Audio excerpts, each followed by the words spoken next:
Hello, I'm Bernard Keavy. This afternoon I wanted to talk about what I like to call competition crushing marketing, or you may have heard it described as persuasive marketing. Now, what I mean by this is that it's all to do with the 80-20 rule. If you get your marketing right, then you'll be the company that's dominating your industry because you'll be the person getting the 80% of the business, which means that the rest of them will be sharing 20% between them. So that's why it's called competition crushing marketing. And the thing is, not many businesses know the process to follow to actually do this. And if you do know the process, then you could be in that happy position. So there's 4 basic rules of marketing. There's have something good to say it to the right people, say it well, and say it often. So let's just look at each of those 4 elements and see how we can apply them to your business. So the having something good to say is what we like to call a market dominating position. So it's similar to what's commonly known as a unique selling proposition, but it doesn't have to be a unique selling proposition as such. It needs to be perceived as being a unique selling proposition, and it needs to be tied into your ideal client and what motivates them to buy. And 70% of the time, what motivates people to buy is a negative. It's a problem, an issue, or a concern that they want to be rid of. 30% of the time, it's something they're hoping to gain, which is a positive. So your market dominating position has to be a unique perceived selling point or benefit, and it has to be tied into what motivates your ideal customer to buy. So you need to know who your ideal customer is, and if you know who your ideal customer is, you then need to be perceived as an expert or a specialist in your field. And if you're perceived as an expert or a specialist in your field, and if you've got something that meets what they're looking for in terms of buying better than your competitors, then that gives you your market dominating position. But the thing is, you've never got a complete, utter market dominating position. You've constantly got to be innovating and working on it. Peter Drucker, who's a well-known marketing expert, said that there's 2 important things in business. One is marketing, the other is innovation. Everything else is just a cost. Well, actually, he's more or less right, except that innovating is part of the marketing, because the innovation is what gives you a constantly improving market dominating position. So that's having something good to say. Saying it's the right people is obviously your ideal customer. Now, you may have more than one market niche that you can specialize in. That's fine, but you need a market dominating position that can be targeted at each of the different market niches that you specialize in. So there's no point being a generalist to everybody. You have to identify ideal customers, ideal customer niches, and then you have to have your market dominating position tailored, bespoke to exactly what motivates each of those market niches to buy. And this is called strategic marketing. The whole of this actually is strategic marketing, because there's a bit more to it. So we've got the have something good to say, and we've got to the right people. You've now got to say it well. Well, what do we mean by saying it well? Well, there's 2 aspects to saying it well. The first thing is you have to cover or follow what's called the conversion equation, or the marketing equation. And what this says is that at any given time, most people, most prospects are in what's called downtime. They're on autopilot. And the only way you can actually grab their attention is to get them into what's called uptime, where they pay attention to what you're saying. So the first thing you need in any piece of promotional material, marketing material, or what you say, if it's an elevator pitch or a networking pitch, what you need is something that will grab their attention, which is called an interrupt. And that basically is your headline or the first thing you say. Now, 70% of the time, what motivates people to buy is an issue, a problem, or a concern they've got. So therefore, most often, your interrupt will be a negative. It'll be, you've got this issue, problem, or concern that I know about. You've then got to keep their attention, because it's no good just capturing their attention and then, not having anything further to say. So you need to keep their attention by saying, I know you've got this issue, problem, or concern, and I can offer you a solution to it, which is called an engage. You then need to educate them, and the educate is everything else that you say or write or cover in whatever it is that you're using to promote or to generate the lead. And the educate basically says all the benefits of what you can offer, all the people who've used it and what they thought of it, all the testimonials, all the social proof that you can raise to prove that what you're offering is better than the rest, than the competitors.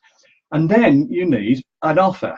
a call to action or an offer. So there's the headline interrupt, there's the engage subheadline, there's the educate, which is all the specific things about what you can do and how it can solve their issue or concern and what they need to do to get it. And then an offer. Now the offer has to be a low risk or risk-free offer, because otherwise people, if they don't know you, they're not going to actually take the extra step and take advantage of your offer. And this fits in very nicely with this next bit here, because at any given time, it's been proven that only 3% of buyers are now buyers, of potential buyers are now buyers, which is what this here is showing.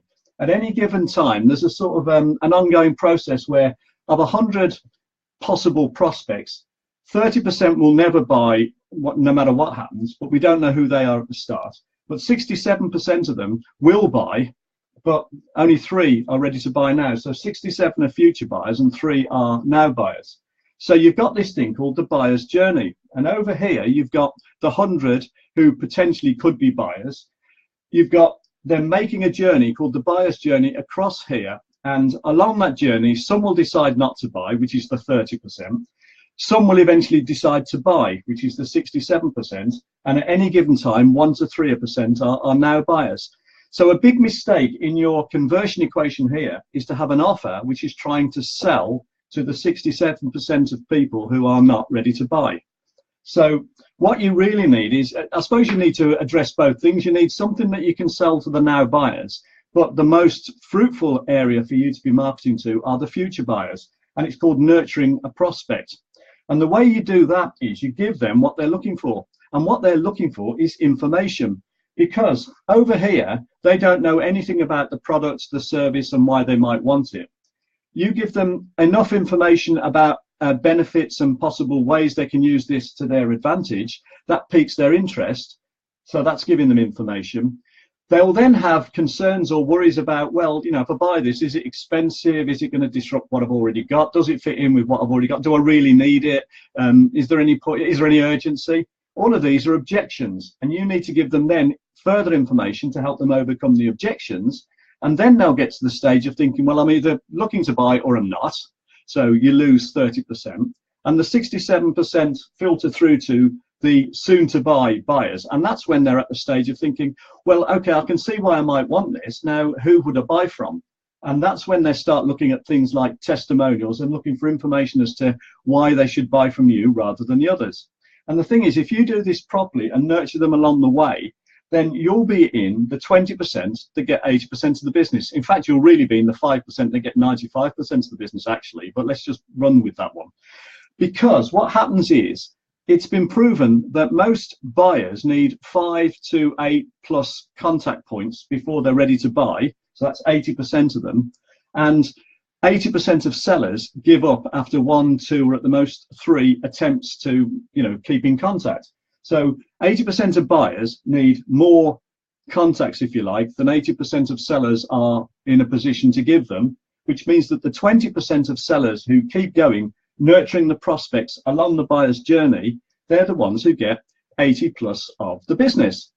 But it goes further than that, because this is the this is the say it often. So this is the say it well, and this is the say it often. Now, going back to the say it well, this is how you actually this is the style you would follow. So the thing is, what you want is anything that you use to promote your business needs to be long on content. It's called long copy. And the reason for that is because, going back to this market dominating position and perceived market dominating position, which is the important thing, because it's how does your ideal customer perceive you? Psychologically, if someone says lots and lots and lots and lots and lots of good things about what they're selling, then people think, well, there must be lots and lots and lots and lots of good things to say about this thing they're selling.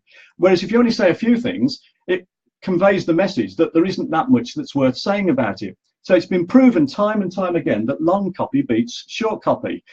If you look on the internet and you look at any of the promotions from these internet sellers, the professionals who sell on the internet, they tend to be pages and pages long with repeated attempts to get you to commit. So they are very much into long copy. There's a famous case study in marketing called Schlitz Beer, where it was proven that if you take the time and trouble to actually explain in detail what it is you do and why it's so good, you will beat the competition, even if what you're doing is similar to what they're doing. So there's two bits to this market dominating position. One is you want to innovate your business so that there is something about your product or service or terms that is better than the competition. But two, you need to explain it in such a way that you go into far more detail than your competitors, which is the long copy bit. And those two things together give you this market dominating position. But although you want long copy, what you want is to be short in style and specific in style. And now what I mean by that is you want short words, short sentences, short paragraphs. So it needs to be concise in style, but long on specifics and long on content. And you don't want generalities. You don't want, we offer excellent service. We're a family-run business. We've been going since 1825. None of that actually matters to the potential prospect. What matters to them is specifically what it is that you are offering them. What is the specific benefit to them? And then how can they justify it with the specific detail that they'll also be looking for? Because the way buyers work is they buy emotionally based on perceived benefit, but then they will justify to themselves in terms of detail and information. So they actually want both. They want the benefits of actually owning the thing, which is the emotional thing, which persuades them to buy, but then they want to be able to justify it because everyone likes to think they've made the best buying decision. So to summarize all of this, what we're talking about is a process as a whole that's called persuasive marketing, which is strategic marketing. It's having something good to say, which means that we have something about what we sell which will beat our competitors. It's either a better better quality, better feature, better something about our product or our service or our terms, but something that we can actually spell out. And we constantly innovate our business to improve this market dominating position. But we also explain it better than the competitors, which again contributes to this market dominating position. Once we've got that, it has to be focused on the psychographics. So our ideal prospects will have demographics. That's things like where they live, what they do for a living, how much they earn, what their age is, are they married, are they single. But they'll also have psychographics, which is what motivates them to buy. And the market dominating position has to address the psychographics of our ideal prospects or customers. We then need to say it well. So that's having something good to say. This is saying it's the right people. Saying it well is following the conversion equation. So we need to interrupt by saying this is your major issue or concern, or if it's a positive, this is what you're trying to achieve. But that's less frequent. That's 30% of the time. The issue, concern, or problem is 70% of the time. We need to address that headline issue with our headline or with the first thing we say, and that's called an interrupt. We then need to promise a solution, which is called an engage, and that would be either the second thing we say or our subheadline. We then need to explain in our main what we say or what we write or what's printed, etc. We need to explain how it works in specifics, following this style here. And then we need to have a risk-free offer which engages with the 97% of buyers, potential buyers who haven't yet decided that they're ready to buy, with a view to accompanying the 67% who will eventually become now buyers, so that when they get to the now buy stage, they buy from us. So that we're amongst the 20% who keep going long enough for the 80% to make their buyer's decision. And that is the secret of persuasive marketing. And it's all to do with you want to explain in full detail what it is that you do so that your internal reality is perceived on the outside. But although you want to explain it in comprehensive detail, you want to be short in style. So you want short paragraphs, short words, short sentences. You need to be very specific rather than use generalities. And you need to have a low risk way for prospects to engage and commit to you. So a low risk offer. And that is how you go about persuasive competition crushing marketing. And the reason it works is because of this 80-20 rule. So we'll go back to this to wrap it all up. Effectively, what happens is that it's called a non-linear relationship. If the marketplace in general perceives that one company is slightly better than all the others, then they might be, say, 3% or 5% better. Well, that doesn't mean that 3 or 5% more of the marketplace will go to that business. It doesn't work like that. What actually happens is, if there's a clear perception that the one business is either better or is communicating what they do better, a lot of the marketplace will go to them, not just 3 to 5%. And it becomes more and more cumulative, because as you capture market share, you've got more cash, if you like, more resources to plow back into further improving your proposition, to employing better people, to using better systems, to marketing yourself more and better, you know, better systems in place. Oh, and being able to pay better rewards to people who are prepared to put money into the business, pay higher wages. All of those things mean that it becomes cumulative, and once this process starts, it becomes like a snowball. And as it becomes like a snowball, that's how you start to dominate your marketplace. And that's why I call it competition crushing marketing. Because as you move towards, instead of having, say, 20% of the market, you move towards having 80. If you think about it, that means all the rest have only got 20 between them. So you really can do some damage. But the corollary is that if you're not doing this and someone else is, they can do some damage. So really, it's the sort of thing you have to do. These are the rules you have to follow. It's not an option to stay where you are, because someone will be doing this, and if it's not you, it'll be someone else. So there you go. That is called persuasive marketing, or strategic marketing, or competition crushing marketing. I hope you found that interesting and useful. If it was, would you mind sharing it and you know, liking it and all those sort of things? Thank you very much for your attention. Bernard Keavy, and that was persuasive and strategic marketing. Thank you very much.